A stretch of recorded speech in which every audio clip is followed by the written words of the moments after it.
If you're a filmmaker, a videographer, or a photographer, then the chances are the Smallrig marketing team has done their job really well and pushed this towards your feed at some point in the last few months. This is the Smallrig RF10C, a portable, focusable LED light.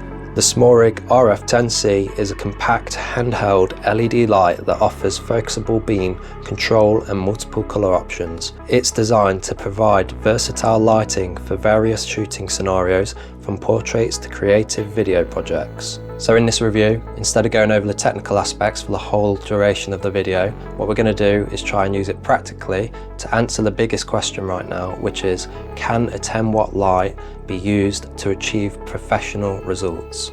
But if you've been living under a rock, here's a quick technical overview. It has 4 colour modes: white at 5600 kelvins, sunset orange, red and blue. And though on the shipping label it said this Smallrig light is RGB, it definitely doesn't have the full RGB spectrum. It has an adjustable focus beam, angle from approximately 10 degrees to 60 degrees, and this is achieved via a push-pull convex lens design. This is extremely portable. It weighs only 422 grams with a 4.3 centimetre diameter. The built-in battery provides up to 3 hours of continuous lighting at full power, and it has 3 thread holes allowing for flexible mounting options. And the best thing about this, you can get really creative with the 20 gobo filters provided. So as we discuss, can it get a professional look? What we need to keep in mind is what is the actual definition of a professional, and that is someone who engages in a specific activity as their main paid occupation. So basically, if you're making money from videos and photos, that's professional. Can you use this light on your paid projects? That is what we're looking at. So what we're going to do quickly is look at some photos taken utilising this light. First up, if we look at this picture of the DJI Action 5 Pro, personally, I think this looks amazing. This is utilising the sunset orange. There is no other lighting in this. This is completely the RF10C with one of the filters attached, and I think it looks absolutely incredible.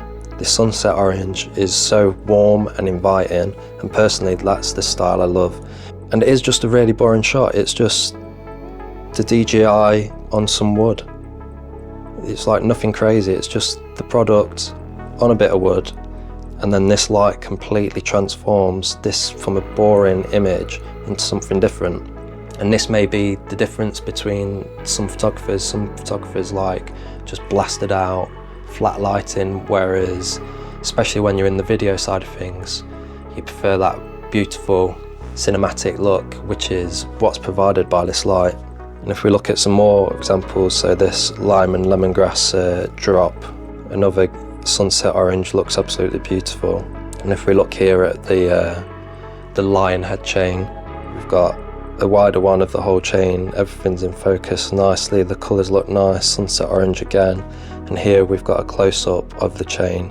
And all these photos are purely using the one light by Smallrig. And if you ask me, I believe you can use that for professional photography. And here's some video examples. I'm just in a bedroom taping the curtains to the wall to get rid of some light leaks. And here's some results looking nice and dynamic. That's the sunset orange again. The sunset orange is my favourite. Here's the white. I'm not particularly a big fan of this one, but it does the job. Here's blue, looking quite interesting, creative. If you want some creativity in your shots, you can use these colours. But then going back to this, 420 haze it, sunset orange, looking really nice with that window gobo. Looking nice and dynamic. You can get some really nice shots with this light. Finally, if you wanted to use it as a solo interview light, I feel like you can achieve that. So we're seeing those video examples utilising just the one light. Again, I think it looks absolutely incredible. Personally, the sunset orange is my favourite. You might be thinking, what about in an interview type of situation? Like this right now, I've got the Smallrig behind me on the blue setting, creating that nice circle around me. And then I've got my main light over here, which is the Amaran 60XS, and it's about 75% right now, so it's not even the most powerful light out there. My camera, if I look right here, because I got my monitor here, the ISO is 800 and I'm at a f-stop of 5.6 on a 35mm lens. So we're achieving some great results here with minimal equipment, to be honest. As I've mentioned, the sunset orange is my absolute favourite. I wouldn't necessarily use the blue or red to light up a subject unless there's a specific feel I'd want to go with.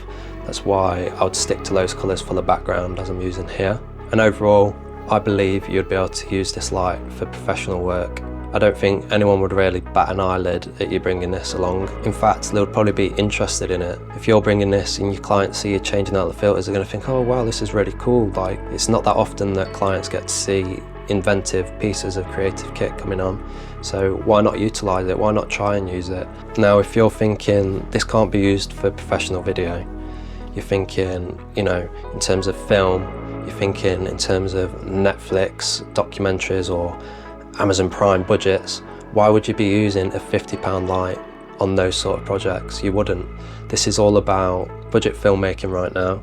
So if this is in your budget and you want something new, you want to get creative, why not grab this? Why not utilise it? Instead of having this mindset that so many filmmakers, videographers, photographers have, which is, oh, it's 10 watts, it's not powerful enough, you can't use this professionally.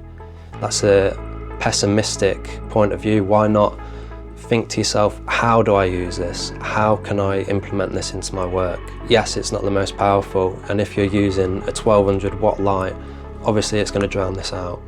That's just common sense. If you're working with big budgets, why would you have a £50 light? You would choose something with the bigger power output. That's just the logical point of view. But there's no reason to undermine this light. It is great for what it is. Yes, it's 10 watts, but if you utilise it right, you can get incredible results. And I hope you've been able to see that today. Even though some of the examples haven't been the most cinematic, it's been in my son's bedroom while he's at nursery. So it has been able to transform boring shots into something a bit more dynamic. And now it's all about you guys going out there, getting your own, getting creative, seeing what you can make with it, and just keep filming, keep getting better. Make money using this, save up your money, get more powerful lights, do whatever you want, you know. So what would I rate this light out of 10? And my rating system's going to be G's out of 10. How many G's out of 10 is it? And honestly, I'd give this 8 out of 10. And that's purely because just it lacks a few features, the Bluetooth, the full spectrum RGB, the screen to let you know what sort of power setting you're at. But other than that, it's amazing. It's an amazing light, £50. You better go out and get one. And if you've enjoyed this video, make sure to subscribe, give me a like, help me beat the algorithm, and stay up to date on all my video and audio tips and tutorials. And I'll see you in the next one. You know, I couldn't leave you without one of these sexy silhouettes. This is really dramatic, isn't it? Oh, just not the light. Oh, you see now the sausage is made.